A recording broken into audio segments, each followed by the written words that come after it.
Imagine this. You are with two children down a mountain on a cliff, and you are holding both, one with each hand, and you realize that you cannot save both. This movie haunted me through all my childhood. It was called The Good Son.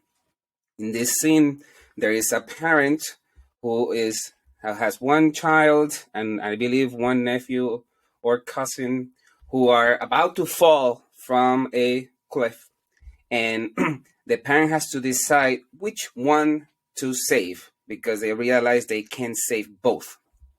You will have to watch the movie to notice and learn why one child was selected over the other. And that's where the title of this podcast episode comes, is Parenting Cain and Abel. Is that your situation? Let's talk about it. So, the Cain and Abel story is something that if you are not aware, I will give you a brief summary. I like to tell these stories extracting all religious connotations to ensure that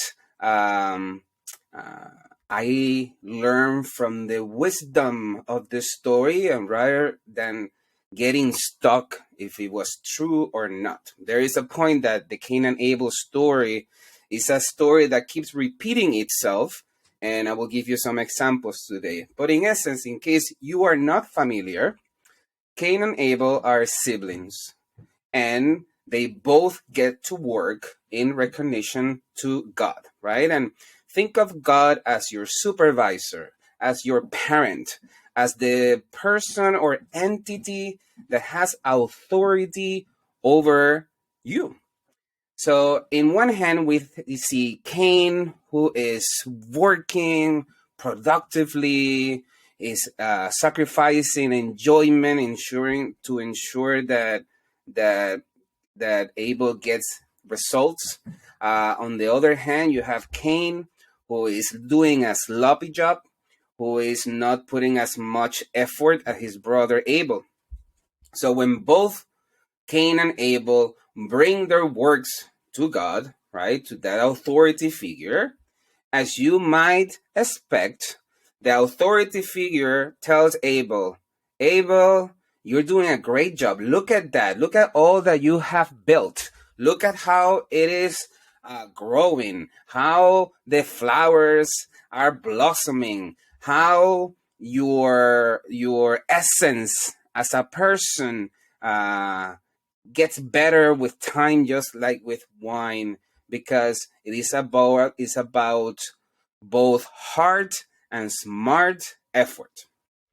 On the other hand, when the authority figure of God, or the parent, or the boss, the teacher, the supervisor, sees the work of Cain, says, Cain, your work is not up to par. It's poor performance, and that is bad on you. So what happens with society, and this is why the Cain and Abel story keeps repeating itself, is that we do not like others to tell us how bad are we. So we look for ways to clarify why the other person is not seeing our stuff as the great thing. So Cain immediately starts blaming everything except his own responsibility. And of course, because comparison is the thief of joy, we see Cain and Abel deceive each other. And Cain sees the work of Abel and he gets jealous.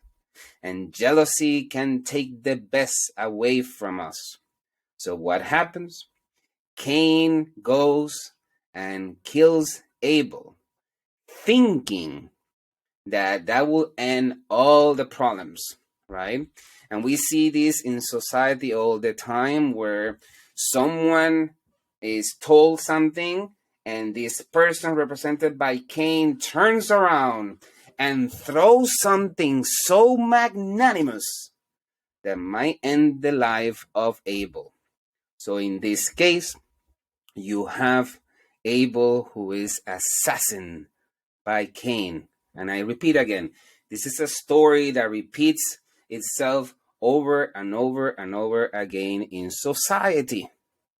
So when Cain kills Abel, he tries to hide, right? And it's very similar to when someone throws a stone or a rock, right? And then they hide themselves. But that authority figure, in this case in the Bible, the authority of God, but also in society, your boss, society, people in social media, people everywhere, right? They are able to capture who you are. And no matter what you do, no matter how much you hide, the truth is going to uncover you and show who you really are. So when God or the authority figure inquires, what happened to your brother? Cain says, no, not my responsibility. I am not going to accept or acknowledge, but the truth is right there.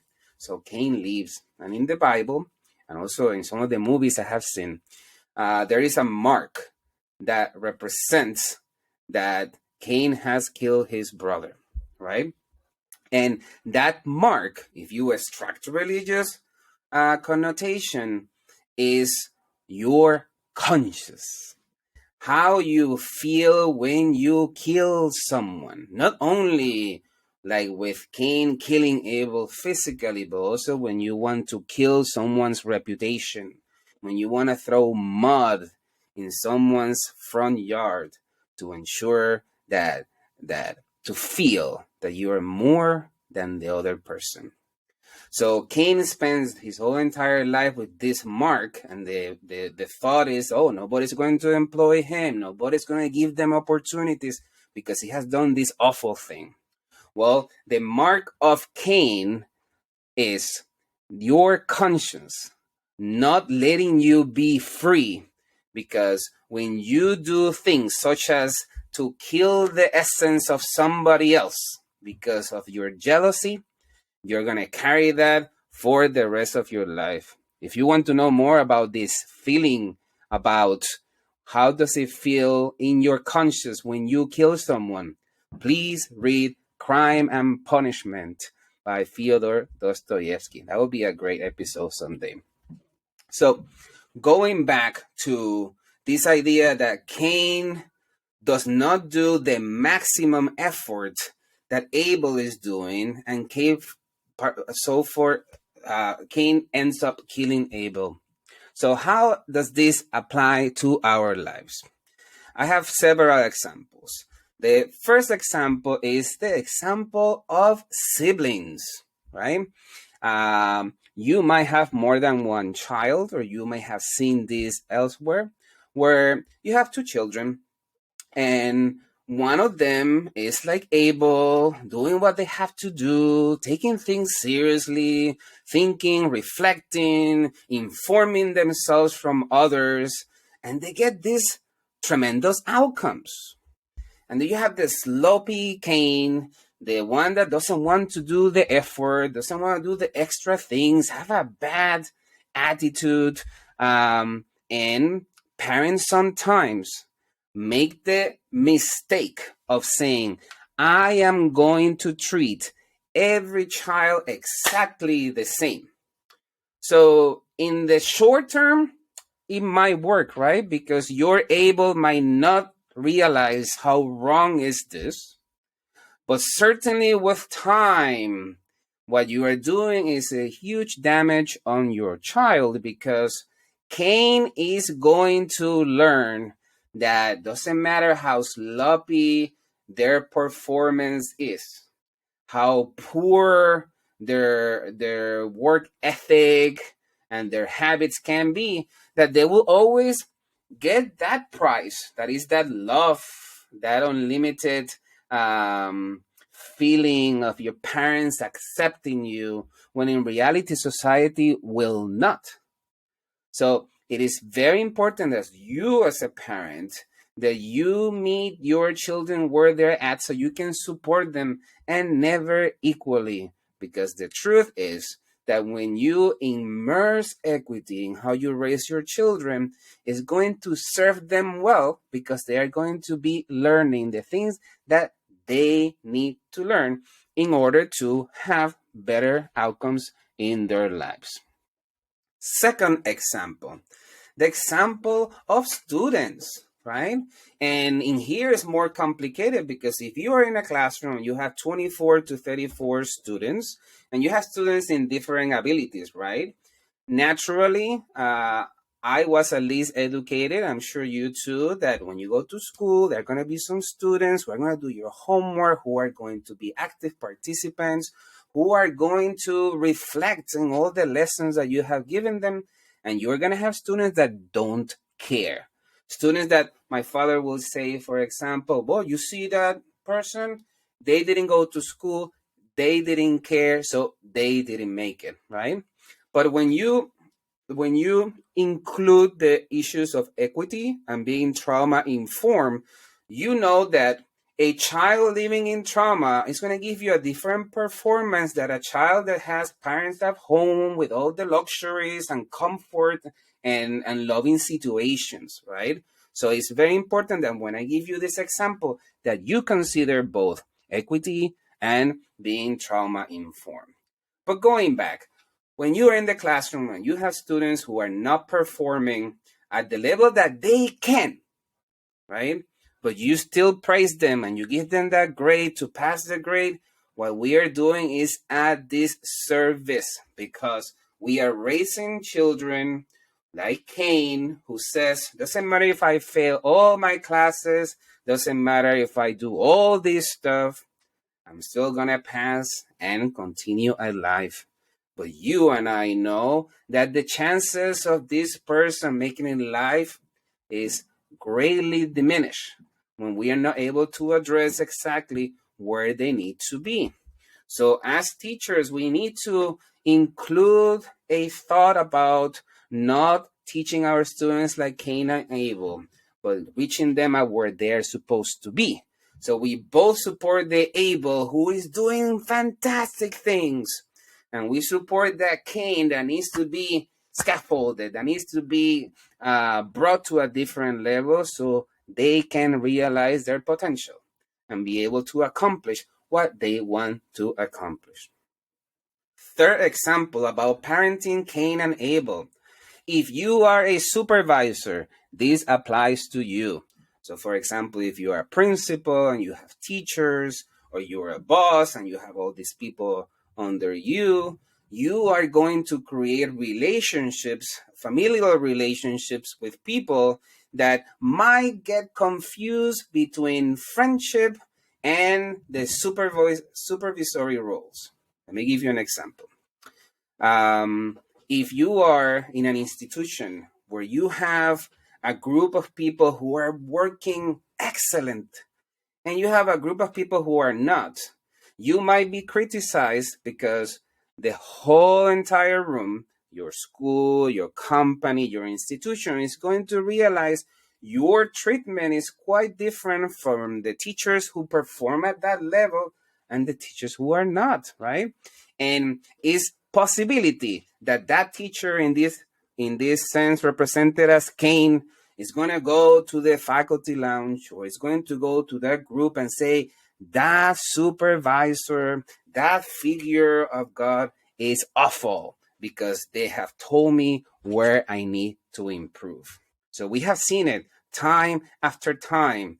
An accusation is thrown, right?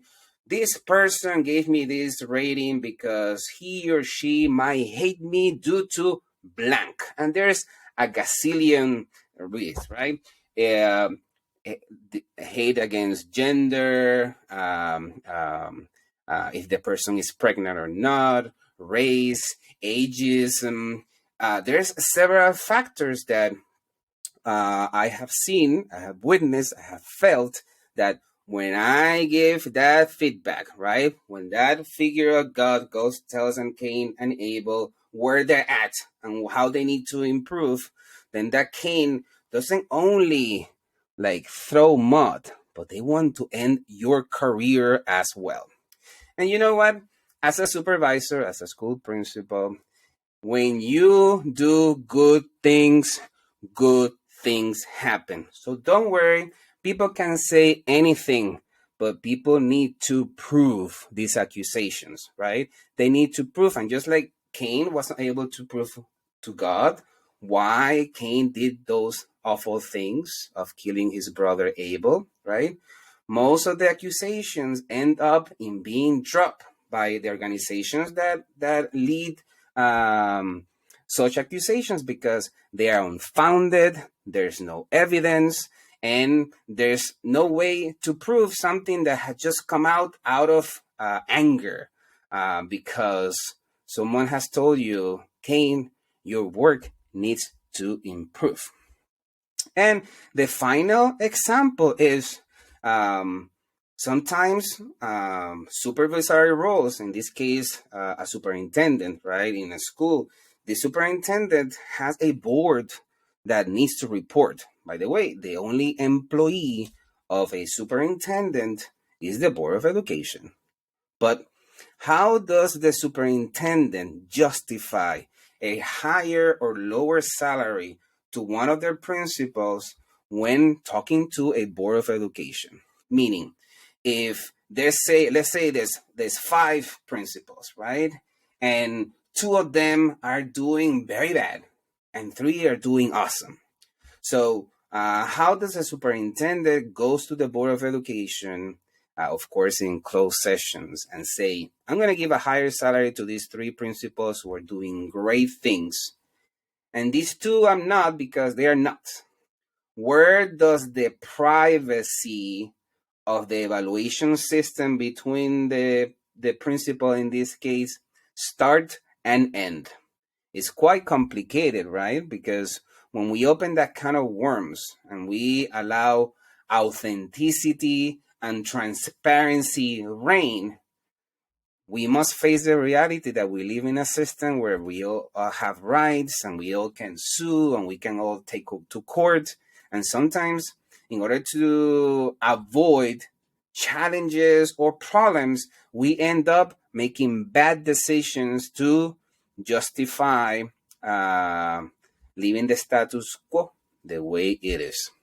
It is so important, once again, that if you are parenting Cain and Abel, that you are able to acknowledge and